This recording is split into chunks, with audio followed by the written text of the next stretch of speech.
नमस्कार, सरोजिनीज किचन कलाकृतीमध्ये तुमचं सर्वांचं खूप खूप स्वागत आहे। सर्वप्रथम तुम्हाला माझ्याकडून दिवाळीच्या खूप खूप शुभेच्छा। आज मी तुमच्यासाठी खास एक स्पेशल रेसिपी घेऊन आली आहे। फराळमधला एक पदार्थ आहे बुंदीचे लाडू। झटपट बनवता येते। बुंदी बनवताना बऱ्याच लोकांची बुंदी चपटी होते किंवा लांबट होते, काही वेळा पाक व्यवस्थित येत नाही। तर ह्या सगळ्या चुकांचं निरसन मी या व्हिडिओमध्ये करणार आहे। तर महत्त्वाच्या टिप्स मी व्हिडिओमध्ये सांगणार आहे। तर त्यासाठी तुम्ही पूर्ण रेसिपी पहा मी कशी केली ती, आणि त्यात माझ्या पद्धतीने तुम्ही करून बघा।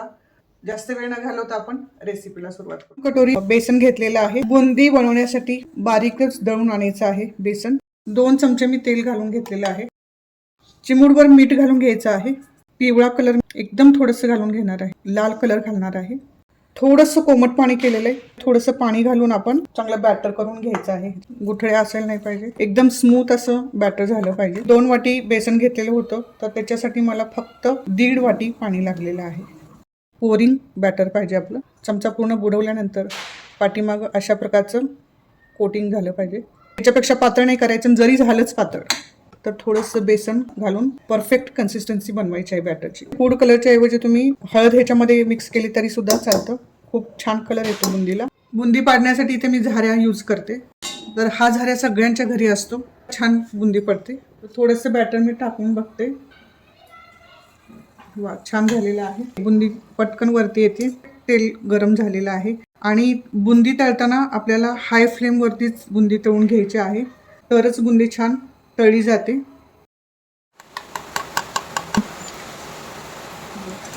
याला तळायला जास्त वेळ लागत नाही, एकदम भारी।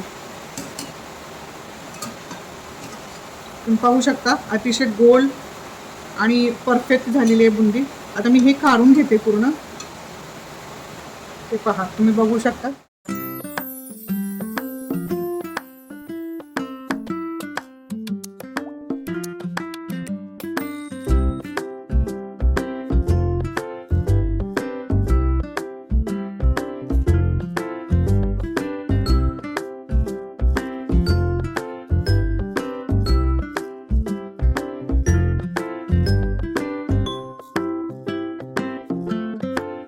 पाहू शकता तुम्ही, मोत्यासारखी बुंदी निघालेली आहे, परफेक्ट।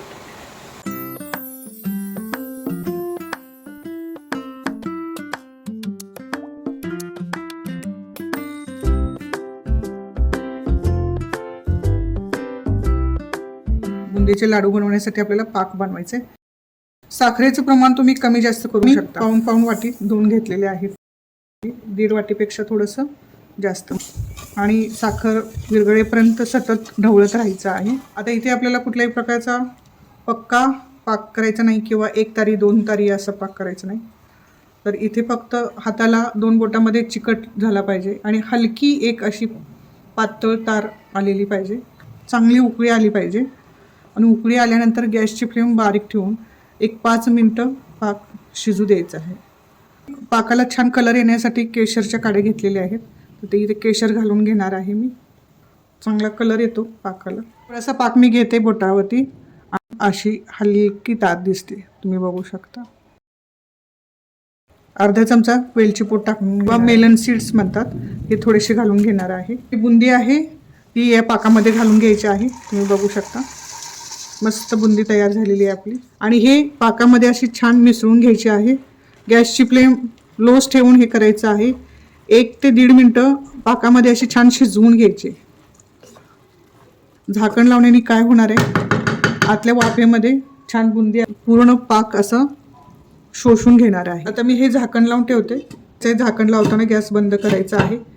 1 ते 1.5 मिनिटं फक्त बुंदी पाकामध्ये छान शिजवून घ्यायची। झाकण लावून 5 ते 7 मिनिटं आपण ठेवायचं आहे आणि 7 मिनिटानंतर उघडून बघायचं आहे। आपण उघडून बघूया। 5 मिनिटं झालेली आहेत। बुंदीने पाक पूर्ण शोषून घेतलेला आहे का नाही बघायचा। थोडंसं अजून बाकी आहे, पुन्हा एकदा 5 मिनिटं आपण झाकण लावून ठेवायचं आहे। 5 मिनिटं झालेली आहेत। 5 ते 7 मिनिटानंतर मी पुन्हा एकदा उघडून बघते। तुम्ही बघू शकता पूर्ण पाक शोषून घेतलेला आहे बुंदीने, अजिबात पाक शिल्लक नाही आहे। तर आता हे मिश्रण कोमट असतानाच आपल्याला बुंदीचे लाडू वळायचे आहेत।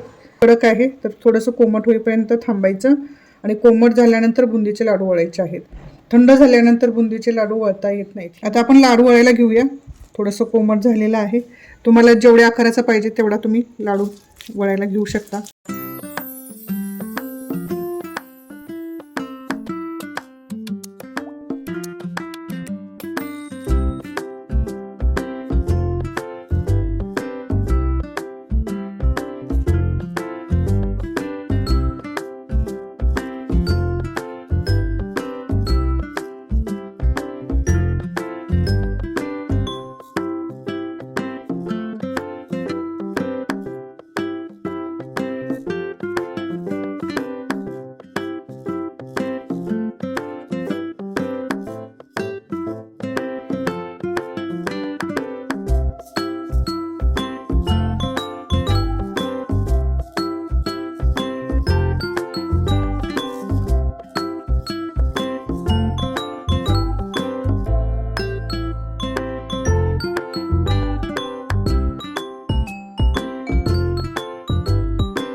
ही रेसिपी माझी तुम्हाला आवडल्यास माझ्या व्हिडिओला लाईक करा, शेअर करा, कमेंटमध्ये जरूर लिहा तुम्हाला कशी वाटली ती. तुम्ही पण नक्की ट्राय करा घरी. परफेक्ट रेसिपी झालेली आहे. आणि जे माझ्या चॅनलवरती नवीन आहेत त्यांनी माझ्या चॅनलला सबस्क्राईब करायला विसरू नका. धन्यवाद.